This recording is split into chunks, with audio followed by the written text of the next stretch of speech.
यह रस धातु जब विकृत हो जाती है तब उनसे बनने वाली मांस, मज्जा आदि धातुओं में भी यही विकृति आगे ट्रांसफर होती है और उसी से फिर गांठ बनती है, क्योंकि दूषित दूध में से दही भी दूषित ही बनेगा और उसके आगे मक्खन और घी भी दूषित ही बनेगा। समझो कि एक रात आप अपने मकान में सोए हुए हैं। रात 2 बजे आप नींद से उठते हैं और खिड़की के बाहर देखते हैं 20-30 लोग आपके घर के चारों ओर मंडरा रहे हैं, हाथ में बंदूकें लिए। तब आप पुलिस स्टेशन फोन करते हैं कि मेरे घर के चारों ओर 20-30 लोग हाथ में हथियार लिए घूम रहे हैं, आप जल्दी से इसका कुछ कीजिए। तब पुलिस अगर आपको यह कहे कि ठीक ठीक गिनती करके बताओ कि लोग 20 है या 30, उनके हाथ में कौन सी बंदूकें हैं, उनकी औसतन ऊंचाई क्या है, किस जाति के हैं, यह सब पहले रिपोर्ट निकाल कर भेजो, तो आप क्या उत्तर देंगे? यही न कि उनकी संख्या 20 है या 30, उसे गिनकर हमें क्या लाभ होगा। अब एक दूसरी परिस्थिति का वर्णन करता हूँ, ध्यान से सुनिए और दोनों परिस्थितियों के बीच जो भी समानता या विरोधाभास है उसे ध्यान में रखकर स्वयं विचार करके निष्कर्ष निकालिए। मान लीजिए कि प्रातः काल में आप स्नान करने बैठे हैं, उस समय आपको अपने शरीर पर कोई गांठ जैसा दिखे, तब आपकी 2 प्रतिक्रिया हो सकती है। पहली, अगर इसमें कोई दर्द न हो तो संभवतः लोग उसे अनदेखा करके छोड़ देते हैं, और दूसरी, कई लोग उसे बहुत गंभीरता से लेकर बहुत सारे टेस्ट भी करवाना शुरू कर देते हैं। आइए अब इन दोनों परिस्थितियों को साथ में जोड़कर हम देखते हैं। पहली, रात 2 बजे आपने जो लुटेरे आपके घर के बाहर देखे उसे अनदेखा करके क्या आप सो सकते हैं? नहीं न, पर शरीर में गांठ दिखने के बाद कई लोग उसे अनदेखा करके सो जाते हैं। अब दूसरी प्रतिक्रिया के बारे में सोचिए। पुलिस के कहने पर क्या आप रात 2 बजे उन बंदूकधारियों की गिनती करने या उनकी रिपोर्ट निकालने बाहर निकल जाते हैं क्या? नहीं ना, पर गांठ को देखकर कई लोग इसकी रिपोर्ट निकलवाने में लग जाते हैं। लेकिन इन दोनों प्रतिक्रियाओं के साथ बहुत बड़ी समस्या है। क्या? पहली, गांठ को अनदेखा करके निश्चित रहने से न तो गांठ का कोई समाधान होता है न निवारण होता है। दूसरी, गांठ के बार बार टेस्ट करवाने के कारण मूल कारण का निवारण तो नहीं होता है, परंतु इसके विपरीत विविध रसायनों, विकिरणों, रेडिएशन आदि के प्रभाव से गांठ में और ज्यादा विकृति उत्पन्न हो जाती है। तो आप सोच रहे होंगे कि क्या करें, टेस्ट कराएं या न कराएं? टेस्ट के साथ क्या समस्या है यह मैं आपको एक काल्पनिक उदाहरण से स्पष्ट कर दूंगा। एक मेडिकल कॉलेज के कुछ विद्यार्थी मिलकर एक मेढक पर कुछ प्रयोग कर रहे थे। उन्होंने मेढक का एक पैर काट दिया, उसके बाद जोर से ताली बजाई। ताली की आवाज सुनकर मेढक ने एक छलांग लगाई अपने 3 पैर से। उसके बाद उन्होंने उसका दूसरा पैर काट दिया, फिर ताली बजाई। फिर ताली की आवाज सुनकर मेढक अपने 2 पैर की मदद से थोड़ा उछला। उसके बाद उसका तीसरा पैर भी काट दिया, जोर से ताली बजाई। बचे कुचे एक पैर से मेढक ने थोड़ी हिलचाल की। अब बचे कुचे चौथे पैर को भी काटने के बाद विद्यार्थियों ने जब जोर से ताली बजाई तब मेढक कुछ हिलचाल नहीं कर पाया। तब विद्यार्थियों ने अपने प्रयोग के निष्कर्ष के रूप में लिखा कि इससे यह सिद्ध होता है कि मेढक के चारों पैर कट जाने के बाद मेढक बधिर, बहरा हो जाता है, डीफ हो जाता है, उसकी श्रवण शक्ति चली जाती है। इसकी अतिशयोक्ति अगर छोड़ दे तब भी सभी टेस्ट व्यक्ति के शरीर पर कुछ न कुछ नुकसान तो छोड़ ही देते हैं, यह सर्वस्वीकृत सत्य है। सीटी स्कैन या एमआरआई टेस्ट में रेडिएशन व्यक्ति की इम्यून सिस्टम को क्षतिग्रस्त करता रहता है और उस टेस्ट से जो परिणाम मिलते हैं उसमें पहली बात तो यह है कि यह सब निष्कर्ष संदेहास्पद होते हैं, और दूसरी बात यह कि अगर यह निष्कर्ष सत्य हो तब भी हमें ज्यादा आवश्यकता उसके आंकड़े या चित्र के बदले उस रोग को मिटाने की होती है। लेकिन किसी भी रोग को अगर हम उसके मूल कारण को जाने बिना मिटाने की कोशिश करेंगे तो पहले तो यह मिटाना शायद संभव ही नहीं होगा, और यदि मिटा भी दिया तो ज्यादा संभावना तो यह है कि उसका कारण जब तक शरीर में मौजूद है तब तक वह गांठ फिर से भी उत्पन्न हो सकती है। तो कारण जानने के लिए एक बात तो निश्चित है कि आपके आहार विहार में कुछ ऐसी चीज है जो नहीं होनी चाहिए और उसे अभी आप जानते नहीं हैं। अगर आप इसे जानना चाहते हैं तो इस वीडियो को पूरा देखिए। तो चलिए शुरू करते हैं। इस विश्व में कार्य कारण भाव विद्यमान है, अर्थात पूरे विश्व में किसी भी घटना के पीछे कोई एक निश्चित कारण अवश्य ही है और इस कारण की सबसे ज्यादा संभावना आपके अयोग्य आहार विहार से ही होती है। आहार विहार की गलतियों के कारण आपके शरीर में जो 5 तत्व है, अग्नि, जल, वायु, पृथ्वी और आकाश, उसका संतुलन अस्थिर हो जाता है।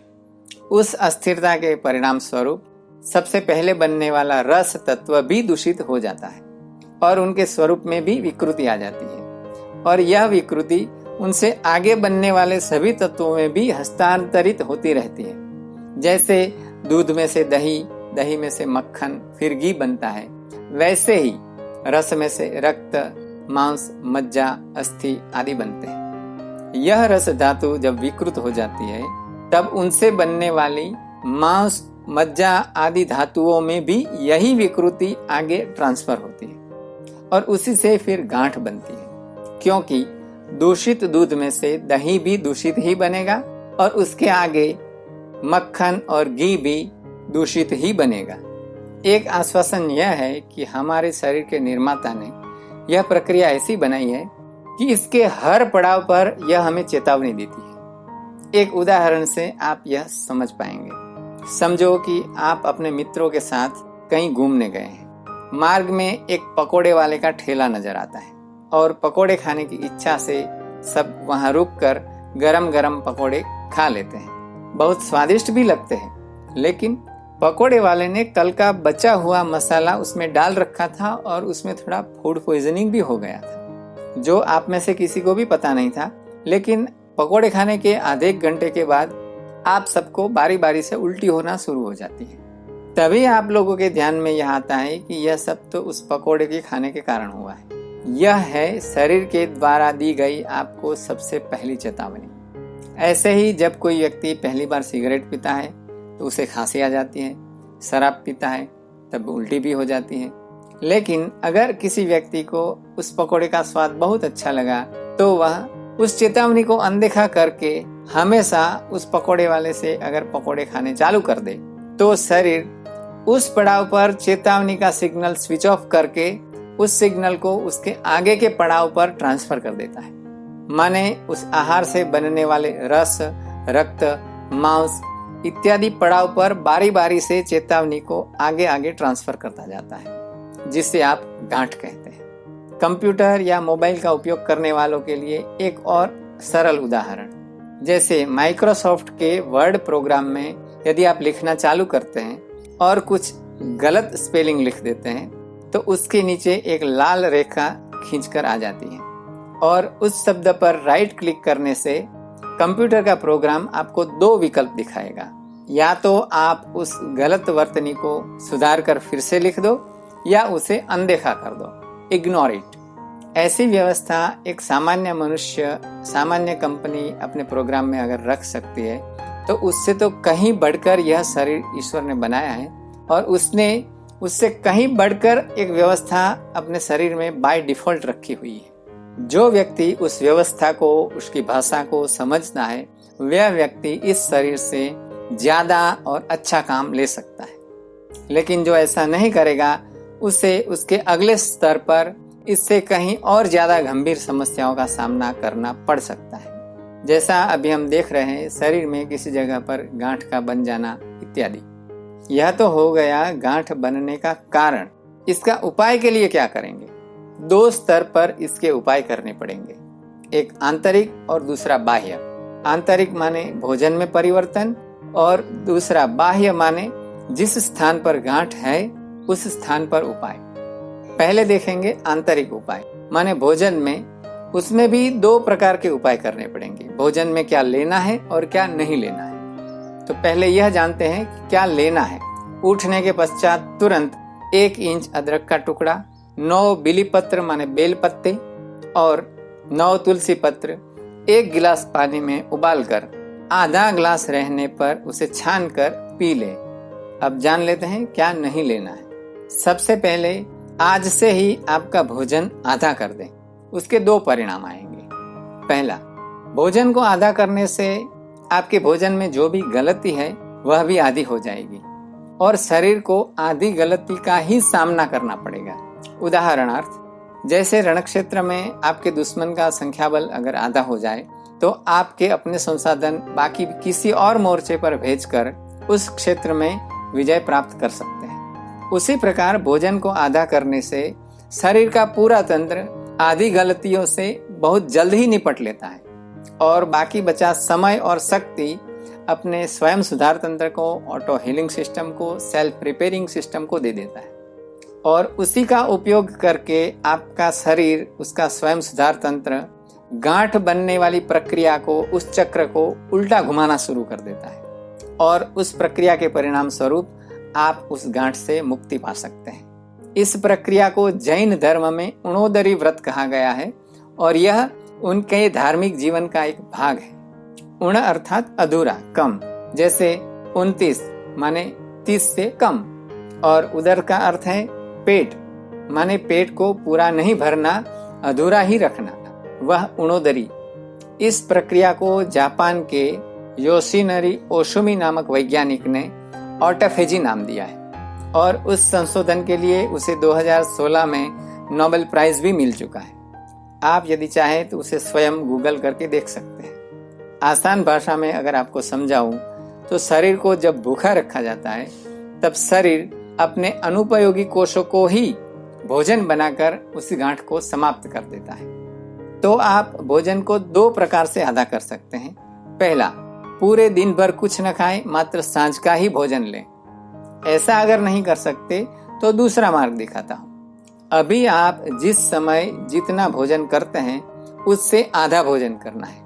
तात्पर्य कि आप अगर 4 रोटी खाते हैं तो मात्र 2 ही रोटी खानी है और सब्जी जितनी खाते हैं उससे आधी ही खानी है। अगर आप ऐसा कर लेते हैं तो शरीर में, गांठ में जो भी मटेरियल है, शरीर उसका उपयोग अपने पोषण के लिए करेगा और वह गांठ समाप्त हो जाएगी। बाह्य एक उपाय जो करना है वह भी सुन लीजिए।